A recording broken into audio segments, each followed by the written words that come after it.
Avis vascular centre మన దేశంలోనే the best varicose vein hospital. నమస్తే అమ్మా. నమస్తే నాన్న. సెప్టెంబర్ 21 కేతుగ్రస్త సూర్యగ్రహణం, మరోవైపు పితృపక్షాలు, మహాలయ అమావాస్య ఒకటి, మొన్ననే రాహుగ్రస్త చంద్రగ్రహణం ఇక్కడ సంపూర్ణంగా ఏర్పడిపోయింది. మళ్ళీ ఇప్పుడు ఇక్కడ ఇండియాలో లేకపోయినా కూడా పార్ట్స్ ఆఫ్ వరల్డ్ లో డెఫినెట్ గా కనిపిస్తుంది అంటున్నారు. అండ్ ఇదే సంవత్సరంలో ఇది రెండోసారి మనకి ఒకే నెలలో 2 గ్రహణాలు రావడం కూడా ఇక్కడ కనిపించినా కనిపించకపోయినా. సో దీని అంతా మనం ఎలా చూసుకోవాలంటారు? Different parts of the world లో ఉన్న మన హిందూ ధర్మాన్ని పాటించే వాళ్ళ కోసం ఈ గ్రహణం సందర్భంగా మనం ఏం చెప్పాలి? మీరు అన్నట్టు మనకి ఈ నెలలో 2 గ్రహణాలు వచ్చాయి. ఒకటి రాహుగ్రస్త చంద్రగ్రహణము, ఇప్పుడు కేతుగ్రస్త సూర్యగ్రహణము. భారతదేశంలో కనిపించినప్పటికీ కూడా ఆ పాక్షికంగా కనిపించినా కానీ మనం పరిహారాలు చేసుకోవాలి. ఆచార నియమాలు అక్కర్లేదు కానీ పరిహారాలు అయితే చేసుకోవాలి. మొత్తం అన్ని రాశుల వాళ్ళు పరిహారాలు చేసుకోవాలి. సూర్యుడికి ఎక్కువగా ఆరాధన చేసుకోవాలి. సూర్యుడితో పాటు కేతువు కూడా, మనం చంద్రుడితో పాటు రాహువుని ఎలాగైతే ఆరాధన చేశాము, దానాలు ఇచ్చాము, రాహువుకి సంబంధించి ఇచ్చాము, చంద్రుడికి సంబంధించి ఇచ్చాము. మన వీడియోస్ కి నిజంగా చాలా రెస్పాన్స్ వచ్చిందమ్మా. చాలా మంది చాలా గుళ్ళల్లో నేను వెళ్ళినప్పుడు కూడా చాలా మంది చూసి చెప్తున్నారు, మీరు చెప్పారు కదా అందుకే వచ్చాము, ఇట్లా దాన ధర్మాలు చేస్తున్నాము. కానీ అది ఎప్పటికైనా మంచిదే కదా. చాలా మంచిది అది. ఇప్పుడు మన పూర్వీకులు చెప్పారంటే ఉత్తినే చెప్పారు కదా, మనకి శాస్త్రంలో చెప్పినట్టు. అంటే అది గ్రహణం అంటే సైన్స్ పరంగా తీస్తే భూమికి దీనికి అడ్డొచ్చింది, చంద్రుడికి సూర్యుడికి అడ్డొచ్చింది అనేది ఖగోళ శాస్త్రంలో సైన్స్ పరంగా చెప్పింది. కానీ మనకి ఆస్ట్రాలజీ పరంగా, తర్వాత మన పురాణాల పరంగా చెప్పింది ఏంటంటే రాహు కేతువులు ఇద్దరు ఛాయాగ్రహాలు, సూర్యుడిని చంద్రుడిని, మనకు ఆ కథ ఉంది కదా ఎలాగా, ఆ కథ ప్రకారము ఇది మోహిని అమ్మవారు అమృతం పంచుతున్నప్పుడు వీళ్ళు వెళ్ళి చెప్పటము, విష్ణుమూర్తి శిరచ్ఛేదం చేయడము, ఆ 2 ఛాయాగ్రహాలు కాబట్టి తలవిడిగా మొండం విడిగా అయ్యింది. వాళ్ళకి ఆ అమృతం తాగిన ఒక గుక్క కిందకి దిగడం వల్ల ఈయన కేతు అయ్యాడు, ఆయన రాహు అయ్యాడు, తల ప్రకారంగా తోక ప్రకారంగా. అయితే వీళ్ళిద్దరి మీద, సూర్యచంద్రుల మీద పగబట్టారు కాబట్టి ప్రతి సమయంలో తీసుకుంటున్నారు అంటే అది పురాణపరంగా ఓకే. కానీ ఈ గ్రహణాలు జరగడం వల్ల కూడా ప్రకృతికి చాలా మంచి జరిగే అవకాశం ఉంది.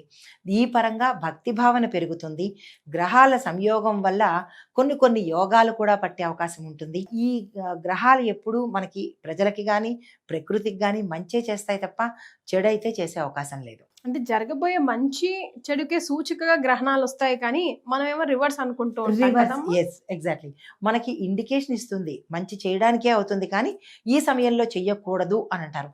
నిజంగా కూడా ఆ సమయంలో ఎందుకు చెయ్యకూడదు, ఏ పనులు చేయకూడదు, ఏ పనులు చేస్తే మంచిది అంటే కనుక ఒక్కొక్క గ్రహానికి ఒక్కొక్క విశిష్టత ఉంది, ఒక్కొక్క ఫలితం ఉంది. ఇప్పుడు ఈ 2 మోస్ట్ పవర్ఫుల్, రాహుకేతు, సూర్యుడు, చంద్రుడు, ఈ 4 పవర్ఫుల్ ప్లానెట్స్ కదా. ఈ పవర్ఫుల్ ప్లానెట్స్ సంయోగం చేసినప్పుడు లేదా అంటే ఆ గ్రహణాల సమయంలో ప్రకృతిలో కానీ యూనివర్స్లో కానీ మనకి కొంత పవర్ అనేది మనిషికి వస్తుంది. ఆ పవర్ని దేనికి యూటిలైజ్ చేసుకోవాలి? మంచికి యూటిలైజ్ చేసుకుంటే మనలో శక్తి పెరుగుతుంది. అదే చెడుకి యూటిలైజ్ చేస్తే వాళ్ళు డెమన్ అవుతారు, అంటే చెడు మనిషి అవుతారు, రాక్షసుల్లాగా వింత. ఇప్పుడు అందరూ రాక్షసులుగా ప్రవర్తించే తీరు ఎందువల్ల వస్తుందంటే ఈ గ్రహణాల సమయంలో వాళ్ళు చేసే విపరీత చేష్టల వల్ల. ఏది చేస్తే అదే కదా మనకు వచ్చేది. ఈ గ్రహణాలు మనకి ఇండికేషన్ అన్నమాట, ఈ సమయంలో ఇది చెయ్యండి, ఇది చెయ్యొద్దు అని. అయితే ఇప్పుడు మనకి రాబోయే సూర్యగ్రహణం సమయంలో సూర్యుడికి కేతువుకి కూడా మనం దాన ధర్మాలు చేసుకుంటాము. ప్రతి నక్షత్రం వాళ్ళు కూడా ఏ పరిహారాలు చేసుకోవాలి, ఎలా చేసుకుంటే ఆ గ్రహాల యొక్క ఫలితాలు ఉంటాయి అనేది మనకి జ్యోతిషపరంగా ప్రతి ఒక్కటి వివరించడం జరిగింది. అయితే ఈ సమయంలో ప్రత్యేకంగా గర్భిణులకే ఎందుకు అంటే ఆ రేస్ అనేవి, అంటే కేతు రాహు ఇద్దరు అనేది టాక్సిక్ కదా. ఆ టాక్సిక్ రేసు మనుషుల మీద పడితే కనుక ఇంపాక్ట్ మారుతుంది. ఇప్పుడు ఒక చెడు వ్యక్తి ఒక మంచి వ్యక్తితో స్నేహం చేస్తే చెడు ఇన్ఫ్లుయెన్స్ ఎక్కువ ఉంటుంది, చాలా ప్రభావం ఉంటుంది, ఆ ఇన్ఫ్లుయెన్స్ ఎక్కువ ఉంటుంది. కాబట్టి అలాంటి మా సాధారణమైన మనిషి యొక్క ఇన్ఫ్లుయెన్సే ఈ మంచి మనిషి మీద పడినప్పుడు ఈ టాక్సిక్ ప్లానెట్స్ యొక్క ప్రభావము మనుషుల మీద పడే అవకాశం ఉంటుందని కొంతమంది జాగ్రత్తగా ఉండాలి. కొన్ని పనులు నిషిద్ధము, తరగడాలు చేయడాలు ఇలాంటివి ఎవరూ చేయకూడదు. అందులో గర్భిణీ స్త్రీలు అసలు చెయ్యకూడదు అని అంటారు. ఎందుకంటే లోపల అంటే మన బాడీ పరంగా చూసినా కొన్ని కొన్ని హార్మోన్స్ చేంజ్ అవ్వడము, కొన్ని కొన్ని పరిస్థితులు అంటే ఆర్గాన్స్ కూడా డెవలప్ అవుతూ ఉండడము, ఈ యొక్క ఇంపాక్ట్ వాళ్ళ మీద పడుతుంది అన్న ఉద్దేశంతో మన పెద్దలు అలా చెప్పుకుంటూ వచ్చారు. అలా డైరెక్ట్గా సైన్స్ పరంగా చెప్తే మన నాన్ సెన్స్ ఏపో అంటాము. అలా కాకుండా ఇలా భయము, రాబోయే బిడ్డకి ఇబ్బంది అని కొంచెం భయపెడితేనైనా, భయంతోనైనా భక్తితోనైనా ఏదో విషయంలో లొంగాలిగా, భక్తితో ఎలాగా లొంగపోయినప్పటికీ భయంతోనే లొంగుతారు అని చెప్పి మన పెద్దలు ఈ గ్రహణాల సమయంలో జాగ్రత్తలు తీసుకోవాలి అని చెప్తారనమాట. సో అక్కడ మన అదర్ పార్ట్స్ ఆఫ్ ఇండియాలో ఉన్న వాళ్ళు ఎలాంటి నియమాలు పాటించాలి, దాన ధర్మాలు ఎలా చేయాలంటారు? ముఖ్యంగా కేతుగ్రస్తానికి ఏం దాన ధర్మాలు చేయాలి, ఏ రాసులు వాళ్ళు చేయాలి?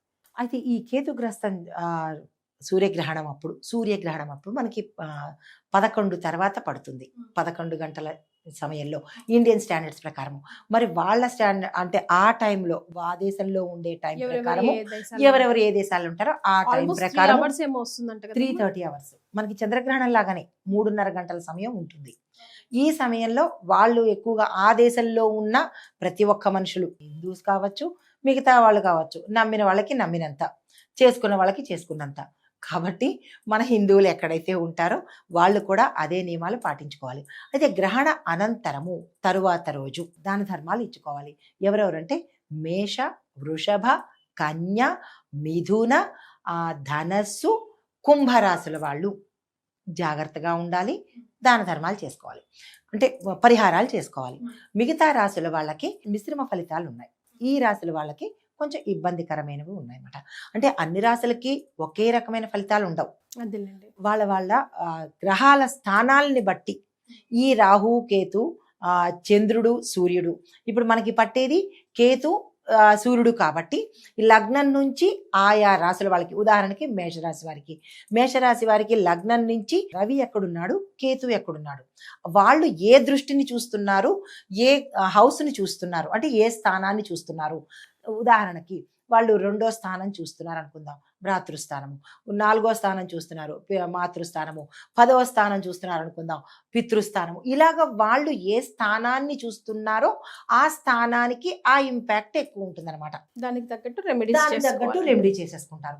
ఇప్పుడు సపోజ్ పిల్లల స్థానం చూశారని అనుకోండి ఉదాహరణకి, అయితే అప్పుడు పిల్లలకి ఇంపాక్ట్ పడుతుంది కదా. అప్పుడు పిల్లలు ఉన్న వాళ్ళు ఏం చేస్తారంటే వాళ్ళ పేరెంట్ మీద దానాలు చేయడం కానీ, పూజలు చేయడం కానీ, హోమాలు చేయడం కానీ చేస్తారు.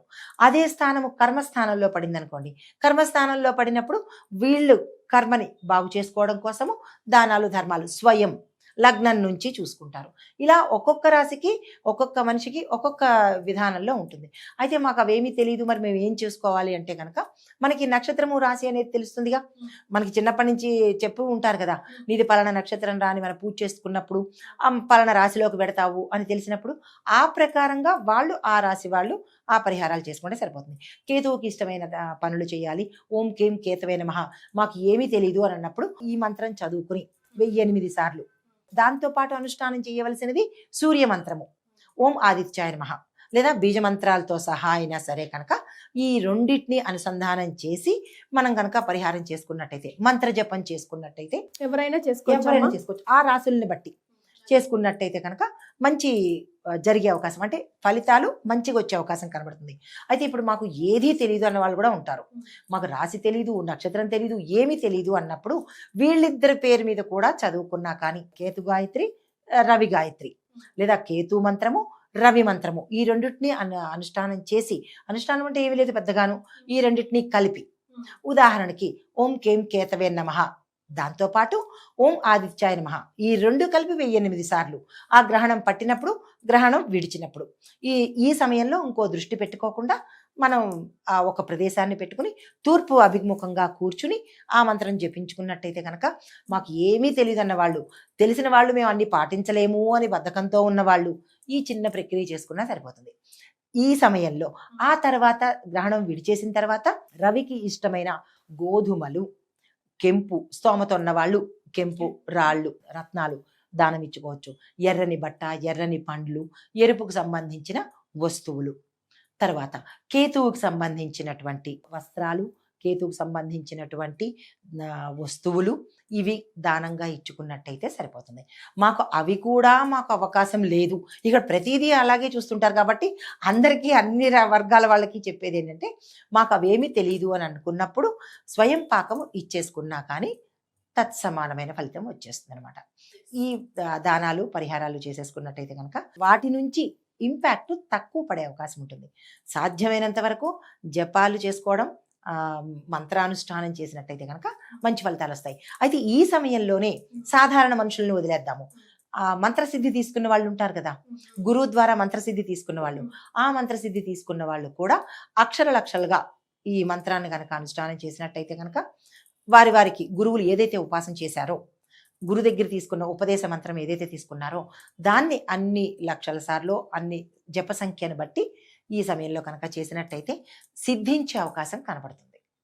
ఈ గ్రహణాలు దీనికోసం ప్రత్యేకంగా మంత్రసిద్ధి కోసము అనుష్ఠానం మనిషిలో పవర్ పెరగడానికి ఉపయోగపడతాయి. చాలా క్రిస్టల్ క్లియర్ గా ఎన్ని ఆప్షన్స్ ఇచ్చారు అమ్మ, అందులో ఏ ఒక్కటైనా చేసుకుని తరిద్దాం.